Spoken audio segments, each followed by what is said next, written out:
نور من نور اللہ کی کیا دلیل ہے؟ کوئی دلیل نہیں ہے. صرف نور کہیں تو ٹھیک ہے، نور ہدایت بھی ٹھیک ہے، وہ سراج منیرہ کہا گیا ہے نبی الاسلام کو، تو وہ تو ہم مانتے ہیں. اسلام کی جو پہلی تفسیر لکھی گئی اہل سنت کے ہاں، تفسیر تبری ابن جریر، جس سے ابن کثیر نے سارا کچھ کیا، انہوں نے جو آیت ہے قد جاءکم من اللہ نور و کتاب مبین، سورہ المائدہ کی جو آیت ہے، اس کے کانٹیکسٹ میں لکھا ہے کہ یہاں نور سے مراد نبی الاسلام کی ذات ہے. ٹھیک ہے، بالکل ہے، ہم تو بخاری مسلم کو بھی نور مانتے ہیں، صحابہ کے اقوال کو بھی نور مانتے ہیں، لیکن ایز اے اسپیشی نبی الاسلام انسان تھے. مسند احمد میں ہے، دلائل النبوہ کے اندر بھی ہے، اور مشکات میں موجود ہے، بالکل صحیح حدیث ہے. نبی الاسلام نے فرمایا میں اللہ کے ہاں اس وقت بھی خاتم النبیین لکھا ہوا تھا جب آدم علیہ السلام ابھی مٹی اور پانی کے درمیان تھے. میں دعائے ابراہیم ہوں، میں عیسیٰ کی بشارت ہوں، میں اپنی والدہ کا وہ خواب ہوں جو انہوں نے پیدائش کے وقت دیکھا کہ ان کے لیے ایک روشنی ظاہر ہوئی جس کی وجہ سے شام کے محلات بھی ان پر روشن ہو گئے. نبی الاسلام کی والدہ محترمہ کو اللہ تعالیٰ نے یہ بشارت دی تھی کہ آپ سے وہ بچہ پیدا ہوگا کہ جس کا دین، جس کی حکومت بالآخر اس وقت کی سب سے بڑی سپر پاور رومن امپائر کو بھی سپر سیڈ کر جائے گی. ہم جو نبی الاسلام کے بارے میں یہ کہتے ہیں نا کہ وہ انسان تھے، تو وہ صرف اسپیشی کے طور پر کہتے ہیں، ہماری طرح کے انسان نہیں تھے. یہ ذہن میں رکھیے گا. بخاری مسلم میں حدیث ہے نبی الاسلام وصال کے روزے رکھتے تھے، ایک روزہ افطار کیے بغیر اگلا روزہ، یعنی کنٹینیوس 3 4 دن کے روزے. کچھ صحابہ نے رکھے، وہ بے ہوش ہو گئے، تو نبی الاسلام فرمایا ایکم مثلی، تم میں سے کون ہے جو میری مثل ہو؟ کسی نے نہیں پڑھا قل انما انا بشر مثلکم، نہیں پڑھا. ان کو پتا تھا کہ حضور کیا بات کر رہے ہیں. آپ نے فرمایا میں رات کے وقت اپنے رب کے حضور ہوتا ہوں، وہ مجھے کھلاتا بھی ہے پلاتا بھی ہے، میری مثل تو کوئی ہو نہیں سکتا. بخاری مسلم میں حدیث ہے نبی صلی اللہ علیہ وآلہ وسلم اپنی ان 2 آنکھوں کے ساتھ پیٹھ کے پیچھے بھی دیکھ لیتے تھے. ہمیں تو 180 ڈگری سے زیادہ نظر نہیں آتا، وہ 360 ڈگری دیکھتے تھے. آپ کو پیچھے صحابہ کرام نظر آتے تھے نماز کی حالت میں، یہ آپ کا معجزہ تھا. ہماری آنکھیں تو نہیں دیکھ سکتی. بخاری مسلم میں حدیث ہے نبی الاسلام نے نماز کسوف پڑھائی، جو سورج گرہن کی نماز ہے، اس میں چند قدم آگے بڑھے، ہاتھ بلند کیا، پھر واپس کیا. صحابہ نے کہا آج آپ کو ایسا عمل کرتے ہوئے دیکھا جو پہلے نہیں دیکھا. تو آپ نے فرمایا مجھے اللہ تعالیٰ نے جنت دکھا دی، اور اس میں میں نے انگوروں کا ایک گوشہ دیکھا، میں نے ارادہ کیا تمہارے لیے توڑ لوں. اب جنت 7 آسمانوں کے اوپر، ہاتھ بھی وہاں تک پہنچ رہا ہے، تبھی تو توڑنے کا ارادہ کیا، اور دیکھ بھی لیا. اور پھر فرمایا کہ نہیں، پھر میں نے اسے ترک کر دیا، اور اگر میں توڑ لیتا تو تم ہمیشہ کھاتے رہتے، کیونکہ جنت کی نعمتوں کو فنا نہیں ہے. ایک آپ نے دانہ توڑنا تھا، دوبارہ لگ جانا تھا، کوئی جنت کو تو فنا نہیں ہے. لیکن وہ پردہ جو بخاری مسلم میں حدیث ہے کہ جنت کی نعمتیں وہ ہیں جو نہ کسی آنکھ نے دیکھی، نہ کسی کان نے سنی، نہ کسی کے دل پر ان کا کبھی گمان بھی گزرا. تو وہ پردے میں رہی بات. اب نبی الاسلام کی نگاہ مبارک. پھر بخاری مسلم میں حدیث ہے نبی الاسلام کے پسینے سے خوشبو آتی تھی، حتیٰ کہ آپ کا پسینہ لوگ عطر کے طور پر استعمال کرتے تھے، اپنی خوشبو میں ملاتے تھے، اور نبی الاسلام اسے انڈورس کیا کرتے تھے کہ ہاں تم یوز کرو.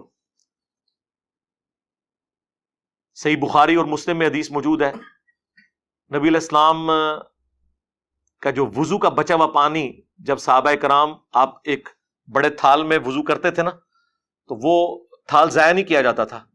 وہ حضرت بلال جب باہر لے کے آتے تھے تو صحابہ کرام اس میں سے اپنے جسم کے اوپر تبرکن ملتے تھے. ایک تو بخاری میں صلح حدیبیہ والی حدیث ہے نا، بڑی لمبی، اس میں تو حضور وضو کر رہے ہیں، وہاں تو ڈائریکٹ وہ اپنے چہرے پر اور برکات حاصل کر رہے ہیں. مسلم شریف میں حدیث ہے نبی الاسلام سخت سردیوں میں بھی فجر کی نماز کے بعد جب باہر نکلتے تو مدینے کے لوگ اپنے بچوں اور غلاموں کو بھیجتے تھے برتن اٹھا کے، اور حضور علیہ السلام ہر برتن میں اپنا ہاتھ ڈالتے جاتے تھے برکت کے لیے. اور اخلاق دیکھیں، سردیوں میں کس کا دل کرتا ہے یارا ٹھنڈے پانی میں ہاتھ ڈال، لیکن اب جتنے لوگ آتے تھے حضور کسی کو محروم نہیں لوٹاتے تھے، اور برکت ہوتی تھی اس کی. ظاہر ہے آپ کی مبارک تبرکات کی برکت ہے. آپ علیہ السلام کے ڈائریکٹ تبرکات کی بھی، انڈائریکٹ بھی. ڈائریکٹ تبرکات میں صحیح بخاری میں ایک تابعی کہتے ہیں کہ رسول اللہ کا ایک بال میرے پاس ہونا دنیا اور جو کچھ اس کے اندر ہے اس سے بڑھ کر مجھے محبوب ہے. اور بخاری مسلم حدیث ہے نبی علیہ السلام نے حج یا عمرے کے موقع پر جب حلق کروایا اپنے بال منڈوائے تو حضرت طلحہ کو دیے اور کہا صحابہ میں تبرکن تقسیم کر دو. نبی علیہ السلام نے خود تقسیم کروائے اپنے بال مبارک.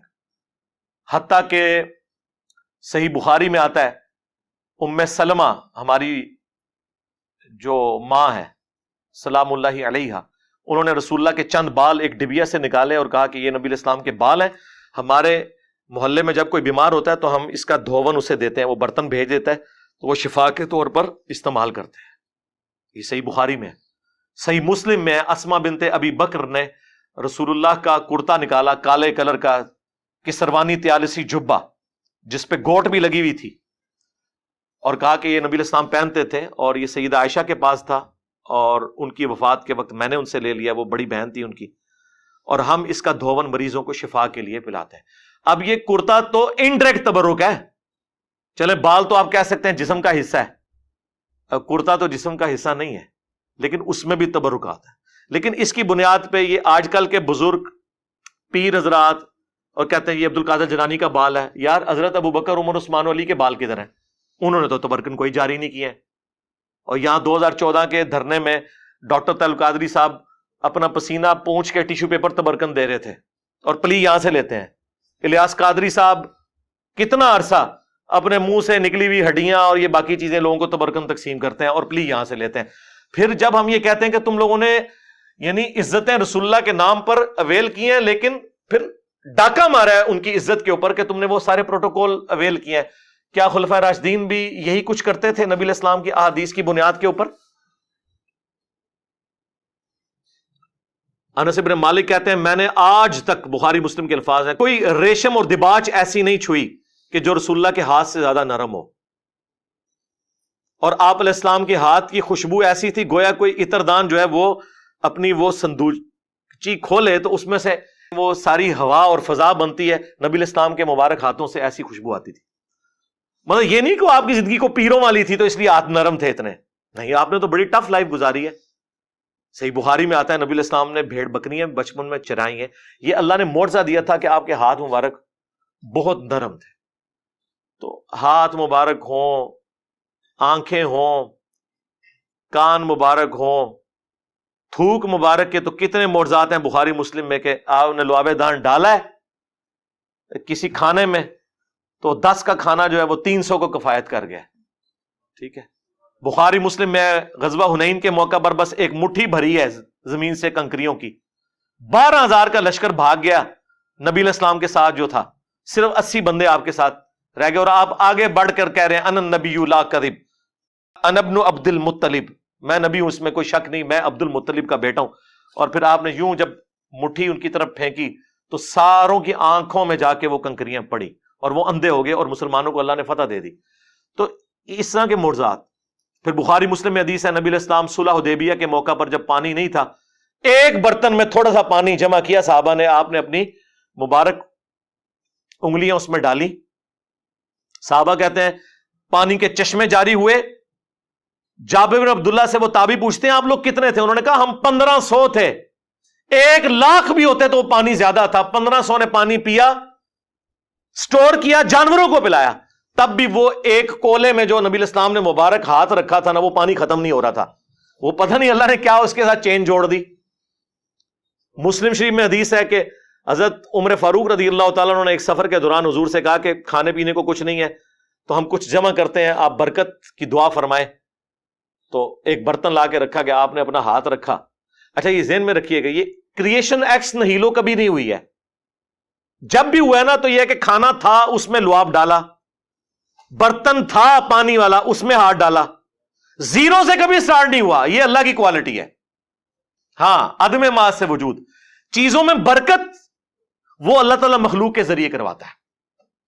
لیکن یہ ساری عقیدتیں نبی علیہ السلام کے ساتھ صحابہ کرام کی اس وقت تک تھیں جب تک نبی علیہ السلام دنیا میں تشریف فرما تھے. بخاری مسلم میں ہے کہ بارش نہیں ہو رہی، آ کے دعا کروائی ہے، بارش ہو گئی ہے. بخاری مسلم میں ہے کہ حضرت ابو ہریرہ یاداشت کا مسئلہ تھا، دعا کے لیے کہا، حضور نے یوں کر کے ان کی چادر میں ڈالا. اس کے بعد کہتے ہیں میں کوئی حدیث نہیں بھولا جب سے میں نے سینے لگائی. یہ معجزات ظاہر ہوتے تھے نبی علیہ السلام کے. صحیح بخاری میں آیا آپ علیہ السلام نے ایک صحابی کی پنڈلی ٹوٹ گئی، اپنا مبارک ہاتھ پھیرا، وہ کہتے ہیں اس طرح ہوگی کہ اس سے پہلے کبھی یعنی ٹوٹی ہی نہیں تھی۔ اب یہ سارے وہ معجزات تھے جو نبی الاسلام کی مبارک زندگی میں صحابہ کرام اویل کرتے تھے، لیکن جیسے ہی نبی الاسلام کی وفات ہوئی ہے، آپ کی قبر پہ جا کے کبھی کسی نے نہیں مانگا، بلکہ اس کے الٹ ملتا ہے۔ صحیح بخاری 1010 نمبر حدیث ہے، 1010۔ حضرت عمر کہتے ہیں انا کنا نتوسل الیک بنبینا، اے اللہ پہلے ہم تیرے نبی کے توسل اختیار کرتے تھے، تیری